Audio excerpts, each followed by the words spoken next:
everyone. I'm Susan McGuire, and I'm Manager of Professional Development at ACCE, and I'm happy to welcome you to today's webinar. Today we'll hear from Rebecca Wood, Member Services Director of the Calgary Chamber of Commerce. In this webinar, Rebecca will talk about the onboarding tools that the Calgary Chamber has implemented to set up its membership sales team for success, including its onboard schedule of activities and what her team does to orient new sales professionals to the diverse world of chamber membership sales. Before I turn the program over to Rebecca, we do have a few housekeeping notes. First, attendees are in listen-only mode during the webinar to avoid background noise.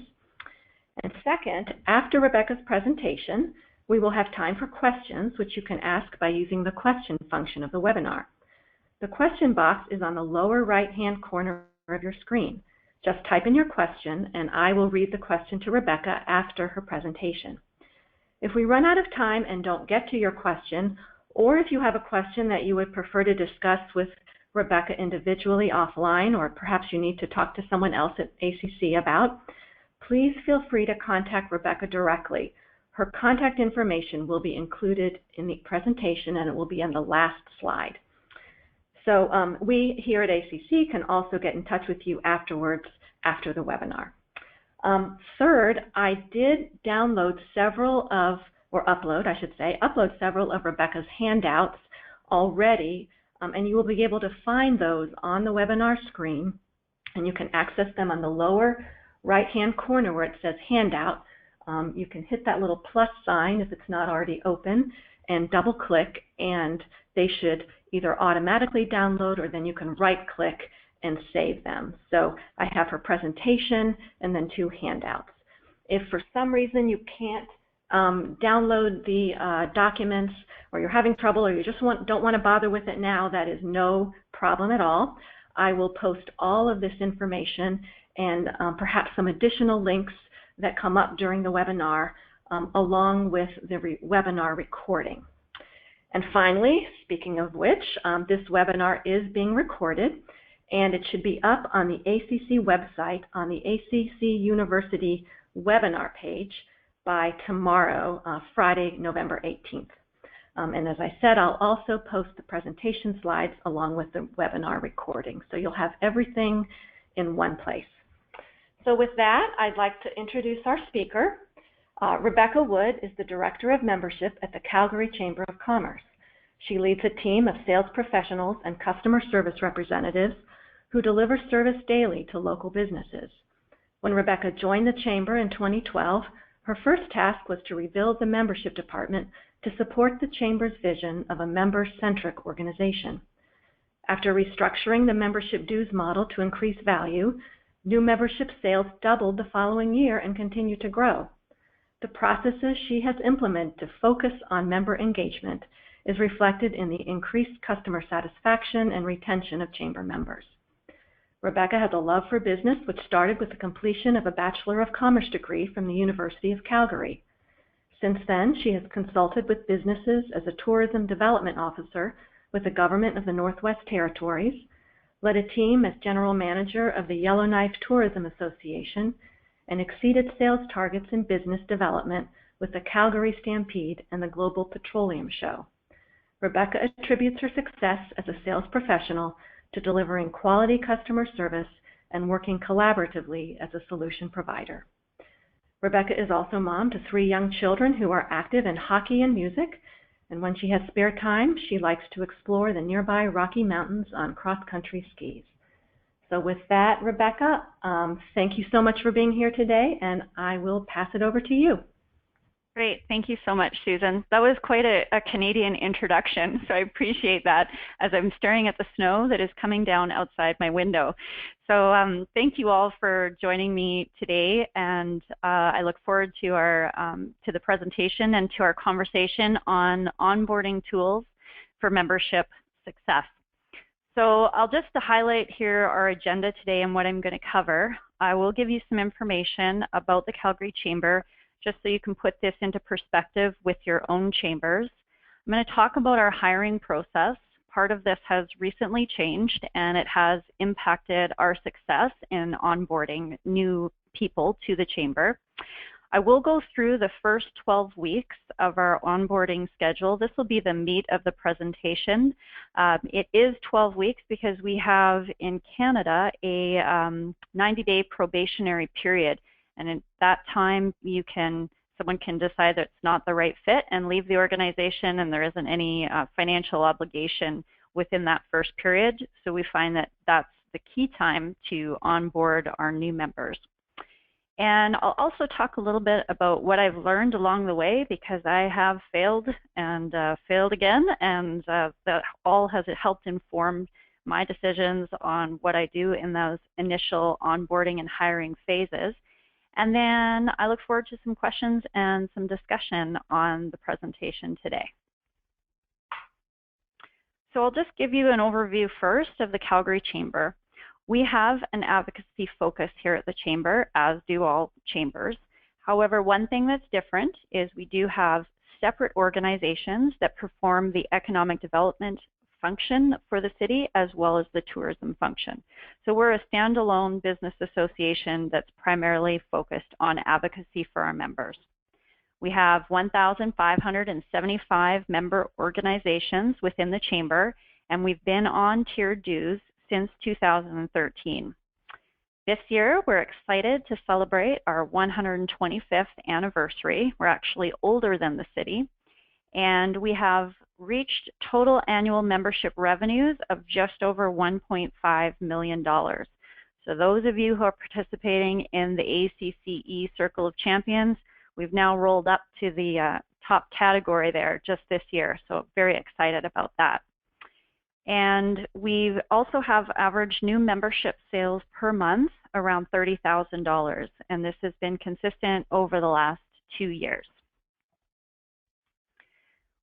So what does my team look like? Well, I have 4 people in total for membership. I have 2 that are dedicated to new membership sales, and I'm actually hiring right now for a 3rd sales team member. So this presentation is very timely for me to revisit everything that we do and make sure that we're finding the right person to join our team. I also have an engagement specialist who looks after primarily customer service and retention of our members, as well as some of the programming that we offer. And I have a coordinator who helps us with the administration side. Again, to put in context, I've got one person on my team who has made the top 3 salesperson in the Circle of Champions contest. She's been in there now 2 years in a row. And my sales team annually hits targets between $135,000 and $95,000 in new membership revenue annually.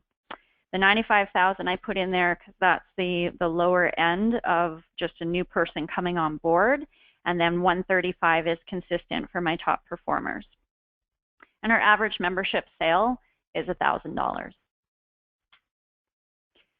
So I didn't do all of this on my own, obviously. I have accessed a number of tools and resources to help frame and shape and support our onboarding procedures here at the Chamber. I have to give a shout out to Kyle Sexton. He helped us initially transition to a tier membership model, and I've used his book as my Bible for engaging in membership activities and also onboarding new people. I've also used one of his tools, which is Membership Year 1. It's an online course, and if you haven't checked that out, I'd recommend talking to Kyle about that, because I've used that as well for onboarding, and it gives some support throughout that entire year. You'll also notice, if anyone is familiar with Sandler training, I've been taking Sandler leadership training for the last 2 years here in Calgary, and a lot of my onboarding is really influenced by the Sandler method. And I found it's been really helpful in shaping the processes, not only for onboarding, but continual sales training for my team. And then, of course, I access the ACCE webinars as a baseline for understanding the Chamber universe. Some of the people that come to us haven't heard of Chambers before, and so we need to really get them up to speed on what Chambers are all about. I've also used the Horizon Strategy webinars and the membership and sales webinars. So there is a lot of resources out there that I've accessed and that you can too as well. So hiring. I'm starting with hiring because when you're recruiting, it's really important to find the right person up front. We made some changes with our job description to include a day in the life. And I think that this really helps people self-select in the beginning to see if they are a right fit.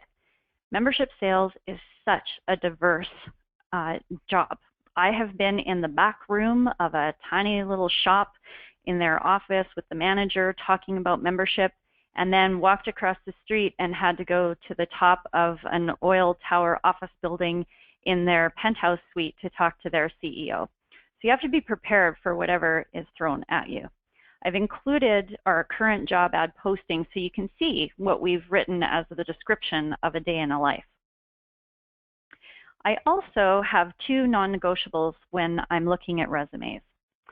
For me, these are someone who's been part of a sports team, or maybe they've been in the arts and they've had to audition. And the reason why I want to see this is because it shows that they have a competitive nature, that they're willing to work towards a common goal, and that they're working with a team. Salespeople can be solitary and out on their own, not only in the job, but sometimes provide that distance or have that distance within the team. We've got 20 people that work here at the Chamber, and it's really important that sometimes the reality is all hands on deck. And so I need someone who can be competitive and go out there and get the sales, but who is also willing to pitch in and help the rest of the team. My second non-negotiable is that they have to have experience in B2B sales. What I've found in my experience is it's just different. If someone is in retail and they're on that front line, it's a passive activity. There's people coming into the business, to the store, asking questions about a particular product or service. It's very different when you have to go out there and ask for the sale. And I want to make sure that in that B2B sales, they've got proven results of meeting or exceeding their targets. So this has to be demonstrated. The third thing that we've applied in hiring is a search model. And this is from Sandler Training. And it's a framework where I list all of the job functions and how each function relates to what skills I'm looking for, the experience, the attitude, results, the cognitive skills, and the habits that this person should be demonstrating. This framework and this matrix helps me develop the questions that I need to ask so that I can uncover those things. I'll just give you an example. So I'm looking for someone who's going to participate in trade shows and attend networking events and other sales activities as required. So the skills that I'm looking for here are some communication skills, presentation skills. Do they have a professional appearance? The experience is, have they done this before? Do they regularly go out and network in their current job? Have they participated in trade show events? The attitude I want is someone who wants to build a relationship and be that trusted advisor, and they believe that that is critical to the success. The results I'm looking for is that they have a history of time management to accommodate additional networking events.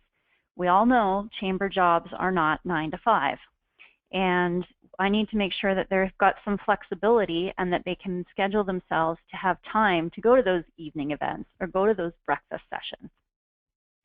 The cognitive skills, I want to see that they can maintain a relationship.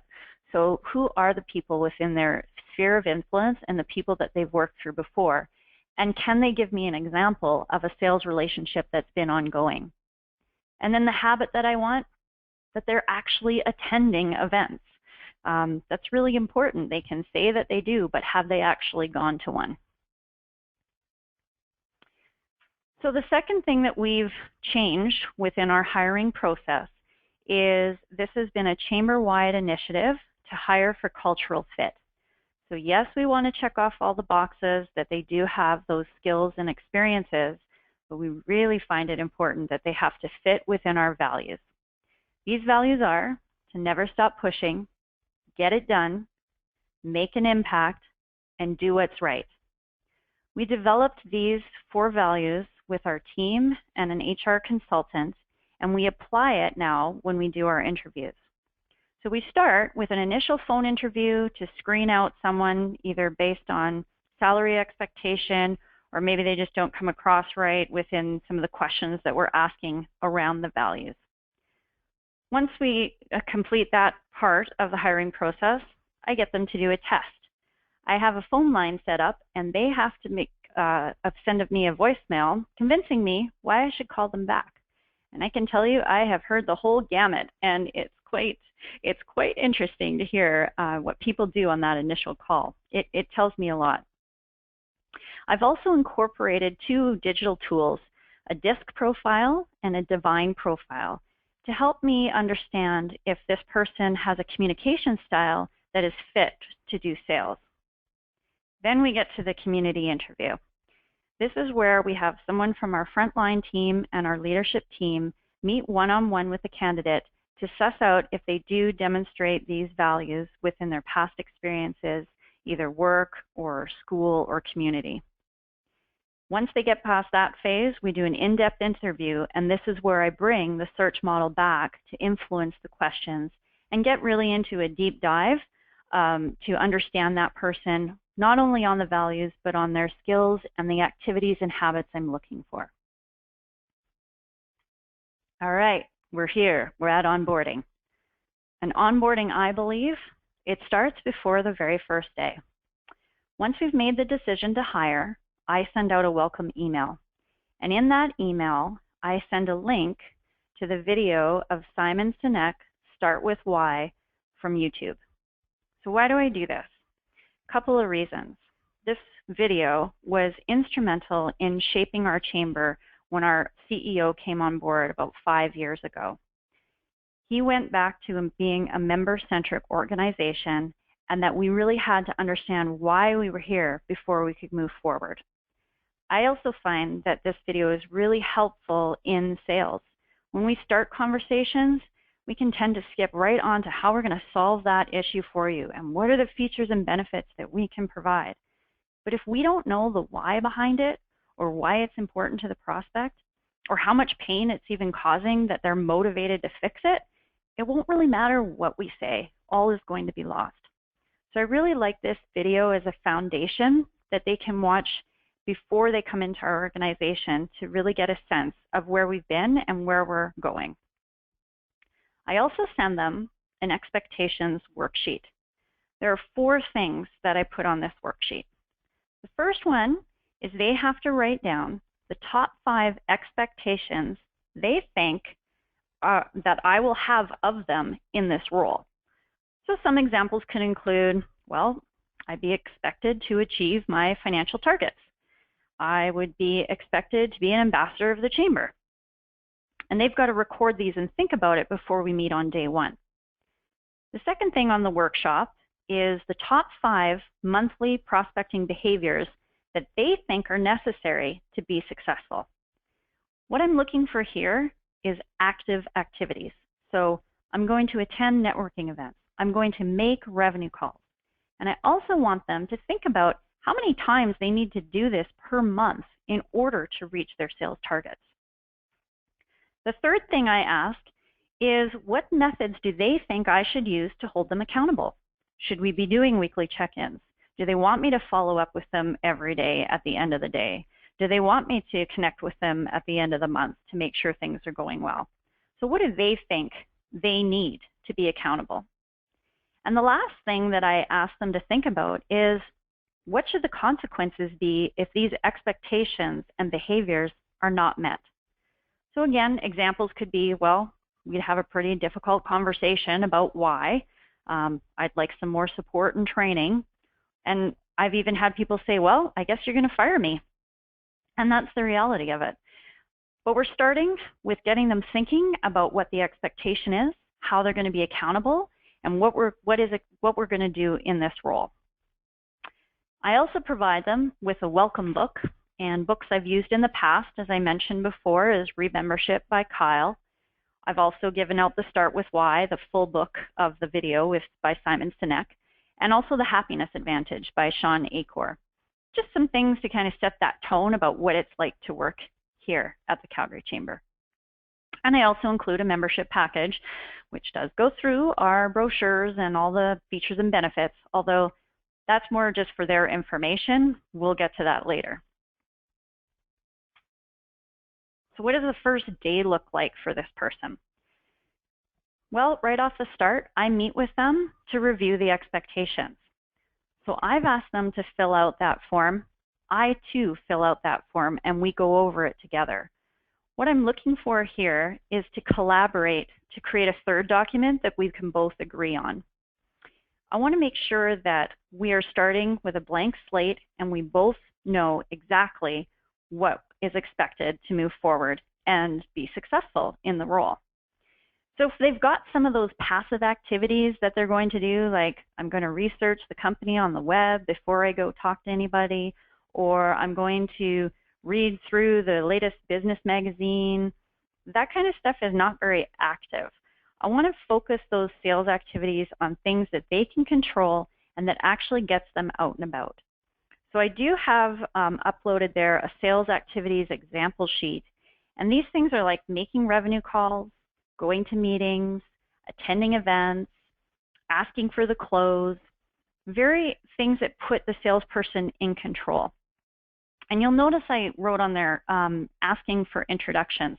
It's very different than asking for referrals, and I'll get to that too a little bit later. We also want to talk about what the next 12 weeks are going to look like on that first day, and so I hand them their development plan. These are my expectations of what I would like them to be able to demonstrate or do by the end of every week within the first 12 weeks. And we also at that point open up our calendars and set up our weekly accountability meetings. Initially, these are for about 25 minutes so that we can review each step of the 12-step plan at the end of the week. But after time, we reduce this to 10 minutes, just a 10-minute check-in. So this is the meat of the presentation here. What does my 12-week plan look like? Well, we start by creating a prospecting plan. And if you're paying attention, we use the expectations and the sales activities to create this plan. So we have a template for all of those activities that they can track and record how many they're doing. And we've got historical data just based on people in the jobs for the last couple of years of what activities work, what don't work, how many of those types of activities do you need to do on a weekly basis. And so this really frames that prospecting plan. So by the end of the week, I want them to think about what those activities are, talk to the other salespeople, talk to me, and make sure that we've got their plan set. The next week, we're going to work on our 30-second introduction. This is super important. This is going to be the first thing that they say when they attend chamber events, when they attend other networking events, when they're on the phone. So who are they and what are they doing? We role play this out as a team, and we try out different types of introductions, different things that we want to emphasize in that initial piece. This really is your professional presentation. We want to make sure we've created a no risk to fail in this situation, because I'd rather have them fail and stumble through that with me than when they're having to go in front of a client. The next is to set an agenda for a meeting. I'm really surprised by this one because I find there's so many meetings that sometimes I get asked to attend that there is no agenda. So I always push for it. And I want to make sure my salespeople do too. This removes a lot of anxiety, not only from the salesperson's perspective, but the prospect that they're going to meet. It takes that emphasis away from, oh, they're just going to be here to try to sell me, to say, no, we need to have a discussion. We want to talk about what I want to discuss, and I want to hear what you want to discuss. So both people have input onto what that agenda looks like. Because it may be after that first initial meeting, you may decide not to proceed. It may not actually be a good fit, and that's okay too. So what I want to see by the end of this week is an actual meeting outline, and this will frame up for everything going forward. The next thing we want to look at is actually making a call. So if you recall, this is my test case that I do in the hiring process. And I want to make sure too that they're practicing with me and that they're listening to what the other team members are doing to get around that first gatekeeper. And what are some different tactics that we can try? So we do some role playing here, and yes, I can say that it's not always comfortable for new people or even with my existing team, because they've got the manager on the line and there's concerns about judgment. But again, I would rather that they fail and try something here than having to fail in front of the client. We kick it up a level at the next meeting after the next week to actually what happens when you get to talk to a decision maker. And here we can pull in how to set that agenda for the very first meeting. We want to make sure that when they get to that decision maker, that they're able to talk about what comes next. And setting an agenda totally matches up with this next initiative. I briefly chatted about the difference between asking for an introduction and asking for a referral. In my experience, when I have a new person coming on, they immediately go to their network, people they've sold to in the past, people they've worked with in the past. This doesn't necessarily mean that they are the right fit for a chamber membership. So instead, we practice on just asking for an introduction. Would it make sense for someone in their network to have a conversation? Again, this removes anxiety from the person who's being asked for the introduction, because they don't know what a chamber membership is, or they just know the person. And it helps make it a little less anxious for the person to say, yeah, sure, I can connect you through an email or over the phone with someone to have a conversation with. We also use LinkedIn Sales Navigator for prospecting, and this helps because it connects all of our circles and connections on LinkedIn to all of the team circles.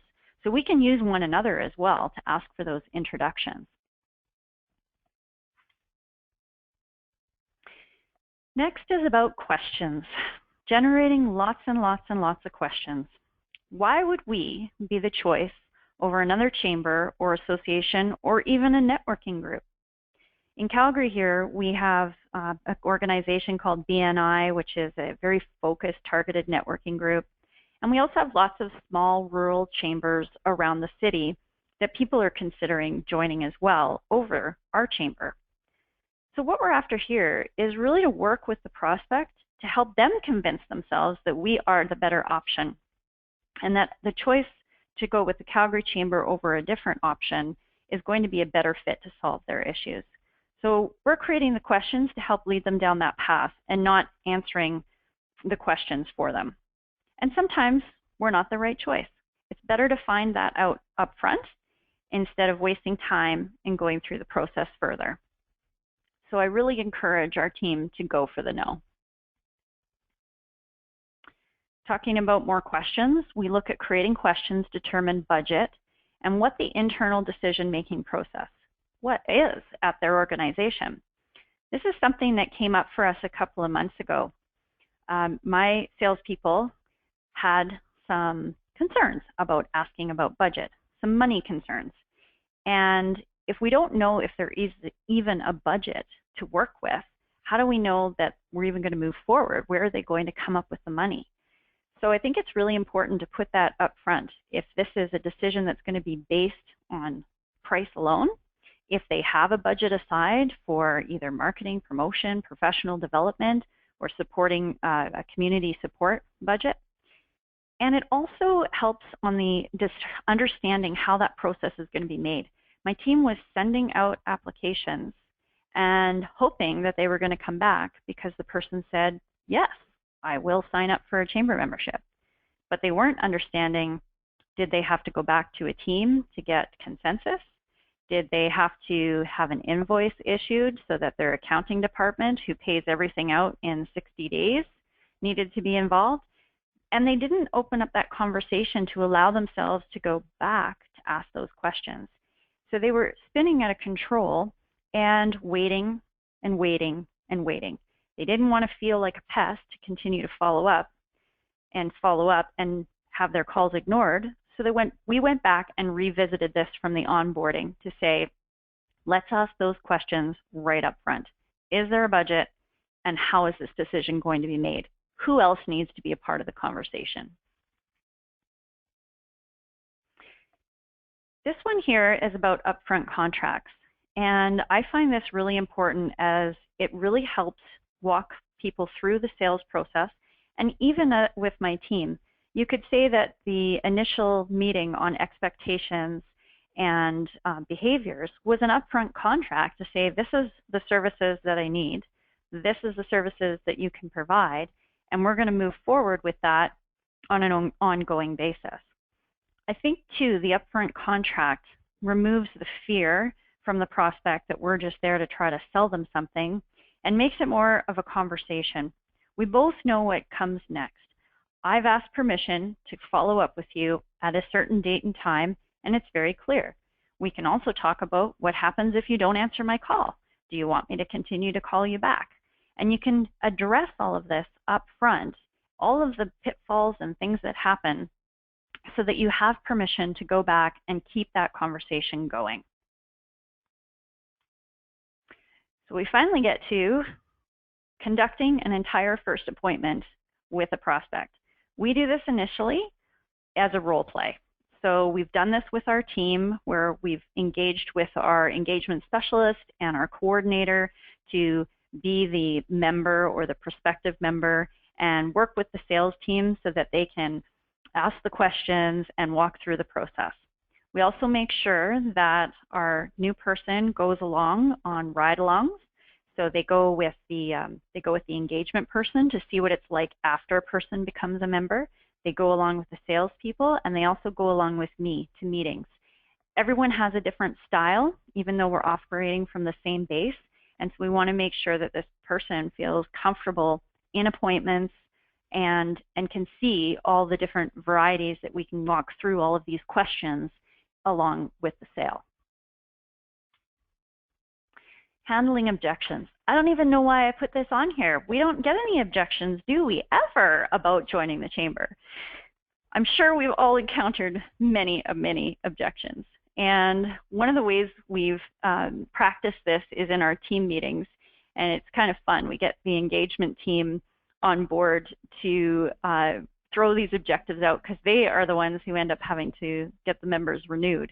And so it's great for the sales team to hear what happens next after the lights have dimmed and they haven't participated in the last month.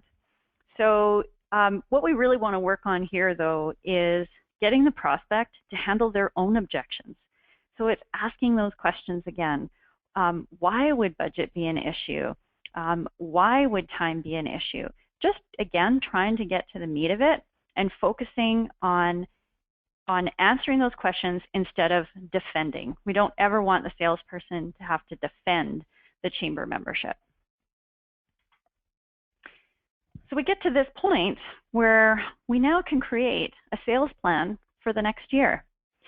They've attended meetings, they've been on sales calls, they've gone to meet with other members, they have an understanding of our target markets now. And so we work together on fine-tuning their specific networking activities, the markets that they're going to approach, the different areas within the city, and the industries that we want to focus on for the year. And so this is really important because we actually meet quarterly to review targets, to review goals, and make sure that that sales plan is on track. So what have I learned through this process of hiring and onboarding? I think in order to continue to stay sharp and grow the sales at the chamber, we really had to define our sales process. We have suggested questions, although we don't necessarily use a script. We want to still keep it a conversation. But generating those questions and coming up with new ones really help us go through the sales funnel with the prospect and help walk them through. We do role-playing activities, and I know that they're not for everyone, and they can be scary, but I would say if we increase the frequency of them, we can kind of downplay that. I do have someone on my team who does get nervous doing it, but I also have some people who have that theater background, so we try to make it a fun activity. This happens too, just even in our one-on-one meetings that we have, where if someone is having that hesitancy to do it in front of a group, just one-on-one, we can act it out and, again, fail quickly. Ride-along sales calls don't just happen in the onboarding time. They happen all throughout the year. I think this is really important too for the engagement team and the coordinator to go along on the sales calls with the salespeople, to know that we're all singing from the same song sheet and they're not over-promising or promising things that we can't deliver. And it's really built a lot of trust within my team to continue that process. We continue our one-on-one meetings, and these usually are about 10 minutes just to review, are you hitting your targets for the week? Are you hitting your sales activities goals for the week? Are you going to be away on vacation and maybe you need to pick up your activity this week? And if not, how can we support, or what are you going to do differently next week in order to make it up? And then we've created this thing called the board. The board is a visual representation of the sales opportunities closing in the next 30 days. So this is a heart-to-heart conversation. If your life depended on it, is it going to close? So when we've done this monthly, the salesperson provides details on who they're talking to, what is their role within the organization, what issue are they trying to solve through the chamber membership, what level are they going to purchase at, and what are next steps. And this next steps speaks to the upfront contract. If I were to call that client and ask them what they think is going to happen next, are they both clear on that same step? So this is really important because the board is a visual representation. It used to be very lengthy, and now it's solid. Plus, anybody in our organization can come and check out the board and ask where things are at with any particular prospect. And it also helps us reinforce and practice the onboarding activities that we went through in the first 12 months, that it's not just okay, now that I'm here, I've passed my probationary period, I can throw that out the door. It's just to reinforce those behaviors continually along the way. So that concludes my presentation for today. I am happy to entertain any questions that you have. And as Susan mentioned too, if we don't get to them all, I'm happy to stay connected and make sure that, that we can get to all of those, and happy to share any of my experiences. Okay, well, thank you so much, Rebecca. That was a lot of great information. And as Rebecca said, we will open up the question board, or it's been open for questions, and please type in your questions and I will read them to Rebecca. Rebecca, we do have a couple. The first one is, what is the commission percentage for your salespeople? Sure. So commission right now is 20% on sales. They do have to hit a minimum target of $5,000 in the month in order to be able to be paid out on commission, and their target monthly is $10,000. Okay. Here's an interesting question. Do you have any thoughts on what you do if you only have one salesperson on your team? Yeah, I think if you have one salesperson or 10 salespeople, then I think this can still apply. I guess I would ask back to you, if there's only one person doing it, how do you role play with other people? Is there anybody else in your team that you could do that with?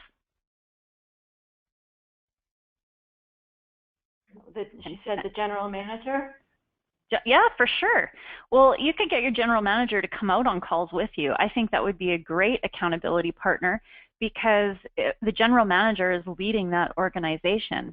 They should want to come on those calls with you to see who you're talking to and what their issues are. So I think that would be a great person and a resource to come along with you. Okay. Rebecca, could you remind us of the video you used in your welcome email? Was it Simon Sinek? Yep, Simon Sinek, Start With Why. You just Google that on YouTube. How do you spell his last? S-I-N-E-K. Okay. If I can find that, I'll also post a link to that with the recording for everyone's info. Okay, here's a question. How do you get past the gatekeeper? What are the tactics? Oh, okay, great question. So some of the ways that we do that is we leave a message just talking about we've got some new information that we think that the company might be interested in. So it's more like we're putting up we're going to give them something. We're not looking for something from them. So that's one tactic. Another tactic that I've used, and this is kind of fun, is this is pretty funny. So I leave of my phone number. I just call, I say my name, I leave the phone number, and I start to talk, but then I hang up the phone. So it's like I got cut off. So people will call me back and say, I think you got cut off on your call to me. What was it that you were looking for? So that starts the relationship and helps. So those are just a couple things that we've tried in the past. Okay. Are all of the sales your team generates coming from cold calls? No. I would say the majority of the sales that we get are actually from the introductions and going to our existing membership base and making connections and networking. Cold calls, I mean, they got to be done, but those are really tough. And we're a relationship-based organization, so it's really building on relationships. That's where we have the most success, and that's where we have the longer-term members as well. Okay. This is an interesting question. Do you have any issues with your new salespeople over-promising, compromising retention efforts? So I would say we've worked really hard on that over the last few years, and I can say we don't have that promise, or we don't have that issue right now. Part of it is the accountability of having the retention people go along on sales calls, because we did have that issue. You've got what the salesperson says, you've got what the client says, and then you have what the retention person hears. And so as long as we're on the same page and knowing what the salesperson is saying out there, that's really helped build this trust, because really, you know, the client can say anything. And how do you know what the truth is, right? You have to take what they're saying as face value. But as long as your team trusts one another and has seen what that sales process looks like and knows what the conversations are, they can read between the lines. Okay. I have a couple other questions about commissions and how they work. The first is, do your commission salespeople also have a base salary? Yes, they do. Okay. And then the second is, does the sales team receive commissions on renewals or retention? If not, does your engagement team member receive commissions for renewals? So we had that at one point. They do not receive commissions on renewals. The engagement team also does not receive commissions on renewals, but we do have a company bonus. So this is a structure that if the whole company performs well, then people get a bonus based on the goals that they've achieved through the year and what the company did. The salespeople are not in that pool because they get commission. Okay. What is the average retention rate of the new members you bring in via your sales team? Oh my gosh, I'm going to have to look that up. We just did it on the ACCE. Can I email that back out to you? Because it went down. It was fairly high. Like I think 2 years ago it was something like 76%, and I think around the average for chambers it's like 50. And it did go down in this last year. So yeah, I'll email that out to you. Okay. If you hire 2 salespeople at the same time, do you onboard them together or separately? Oh, that's a good question. I haven't hired 2 people at the same time. What would I do? I would probably onboard them. I think I would do their expectations separately, just because, you know, I think that that's sort of like a personal one-to-one contract. But I think in some of those things we could do it together. Probably make the role playing a little more easier for them, just because they're doing it together. Okay. How much time do you find you spend on individual visits with prospective members? No more than 30 minutes, or Do you have any thoughts on that? Yep. For initially, I set the agenda at about 30 minutes maximum. So when we're setting up that conversation, if we're getting in front of somebody to meet, maximum 30 minutes.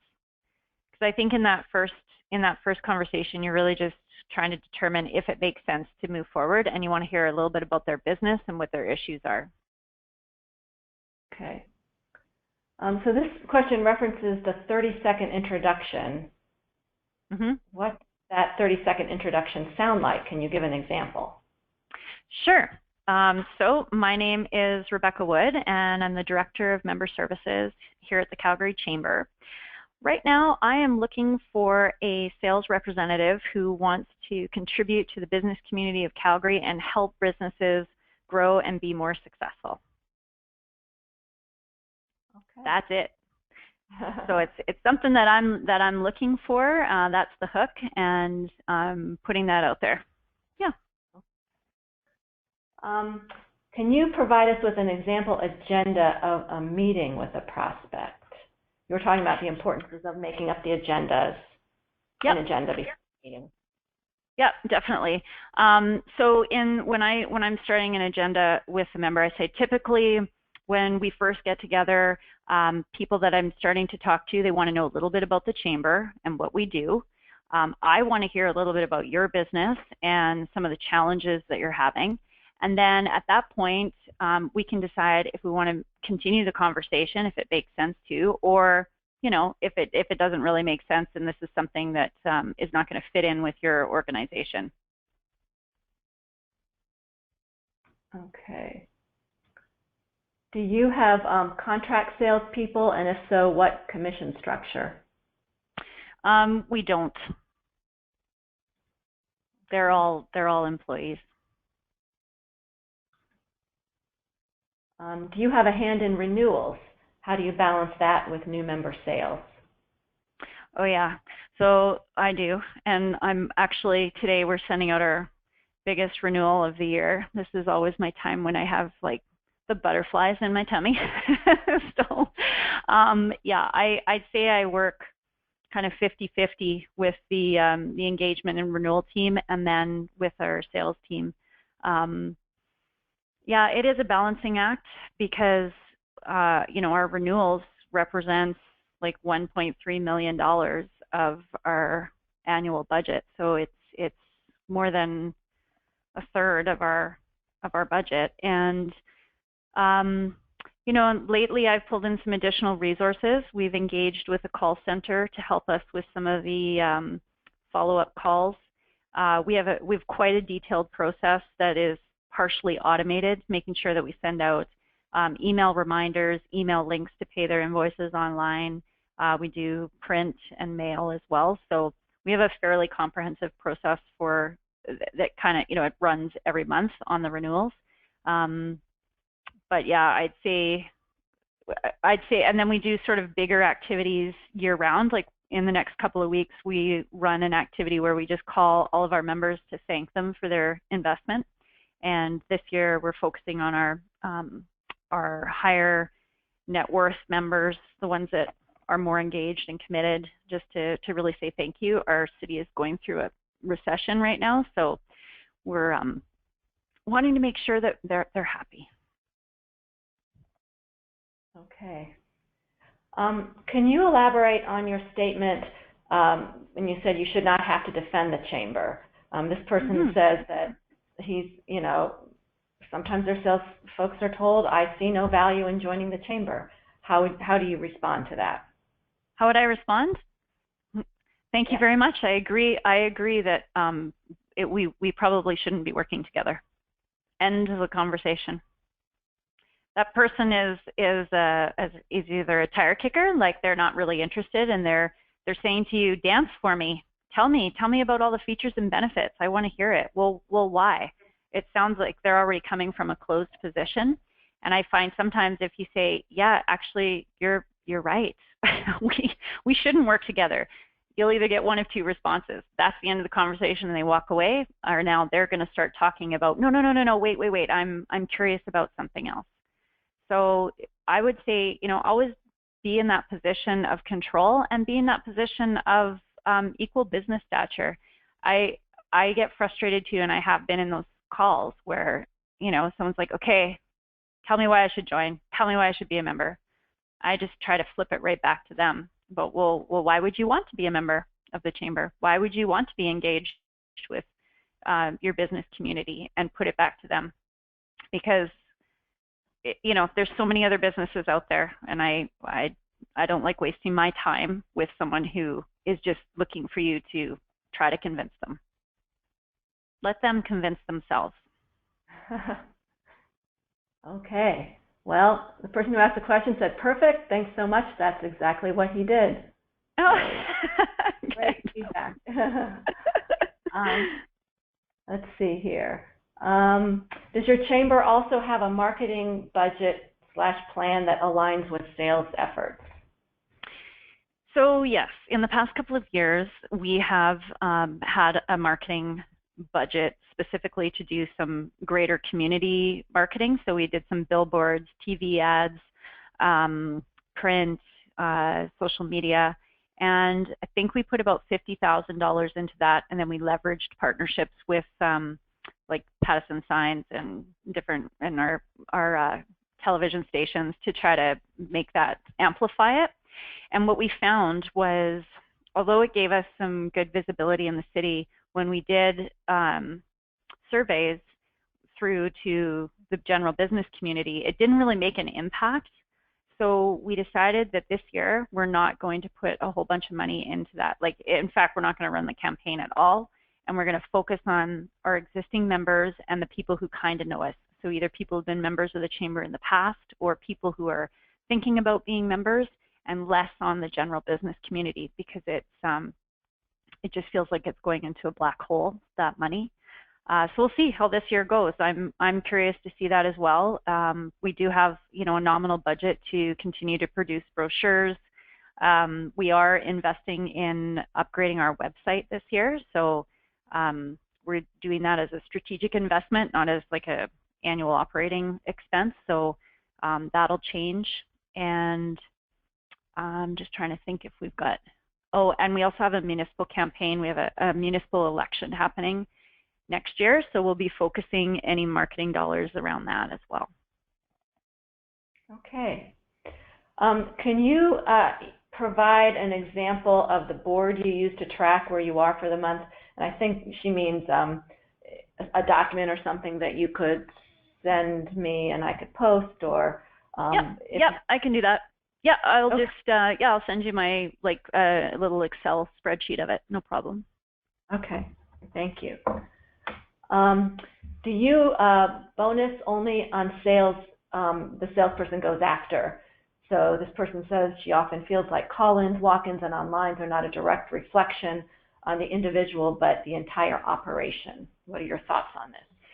Yeah, I've gone back and forth on the fence of this one. So part of me is like, we have to feed our salespeople.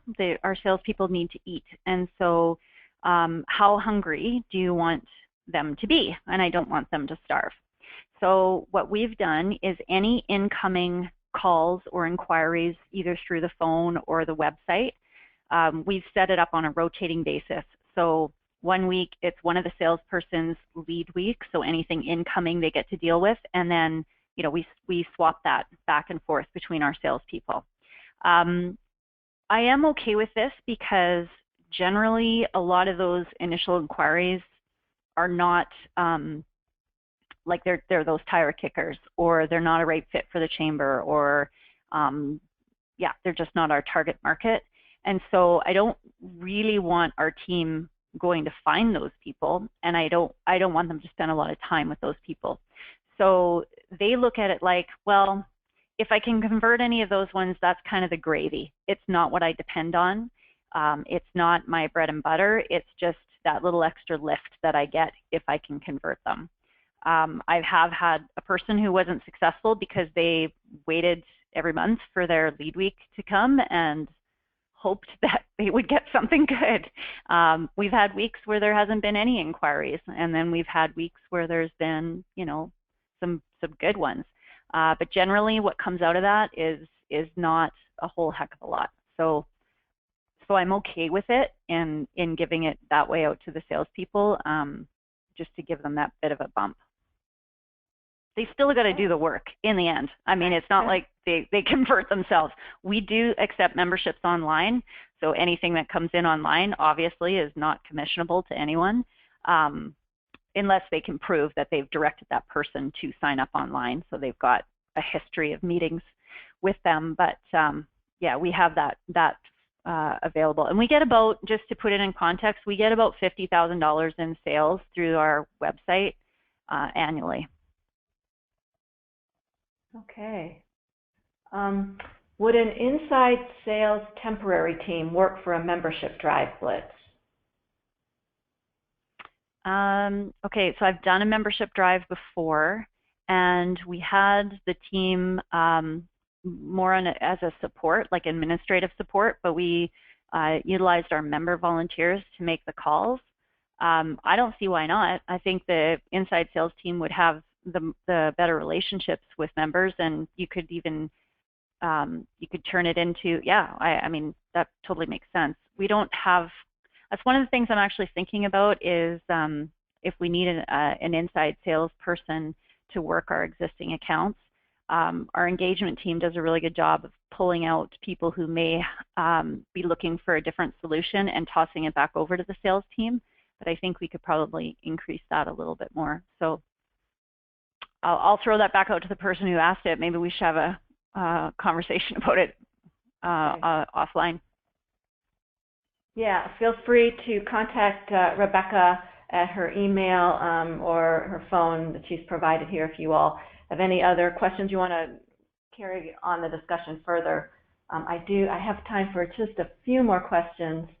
How long did it take you to redevelop your sales process and be able to launch it with your staff?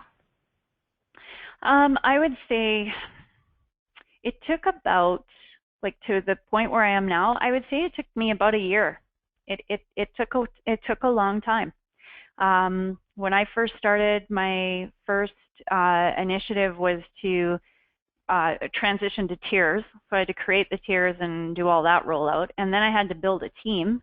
So that took me another year to kind of find the right people to really get rolling. And then I started to put more of these processes in place. So I've been able to use the onboarding and use the training and the role playing in this last year and a half. So yeah, it's been a long process. Hopefully I can help shorten that process for those of you out there with some of my learnings, because I kind of worked on this from the ground up. I didn't start with all of this information. And like I said, I've used resources such as Sandler Training and Kyle Sexton's materials as well to really inform and shape this. Okay. One last question, and then there are some other questions we weren't able to get to, but we will be in contact with you all individually. One last question. What is the most common chamber benefit or service that your salespeople leverage to bring on a new member? Oh, that's a good question. I would say my team tends to default to the events, the networking, the connections. So that's one of their strengths and also one of their weaknesses. So we've got to focus on how to provide value without the member showing up, but they definitely go for those people that are willing to come to our events and want to come network and want to make connections and want to integrate into the business community. They leverage that for sure. Okay, well, it is just about 3 o'clock, so we'll have to wrap it up.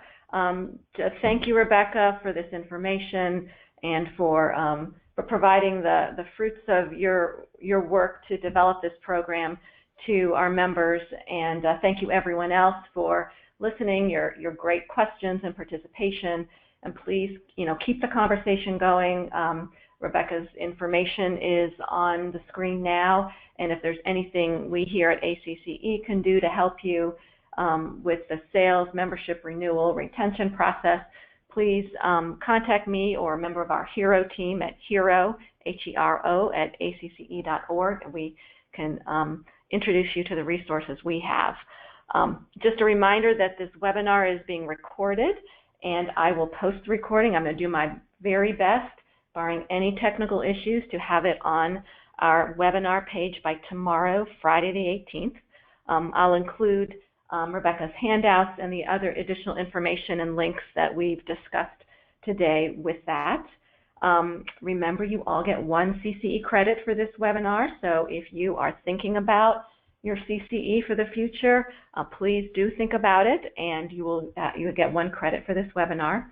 And then just to note that our next ACCE University webinar will be on the subject of U.S. Chamber of Commerce accreditation. This webinar is scheduled for Thursday, December 8th at 2 p.m. East Coast time, and will be led by Ali Ehrlich of the U.S. Chamber, along with a panel of Chamber leaders who will discuss their experiences, tips, and strategies for obtaining their accreditation. So thank you again to Rebecca for your presentation, to everyone else for your participation. Wish everyone a wonderful afternoon. Bye-bye.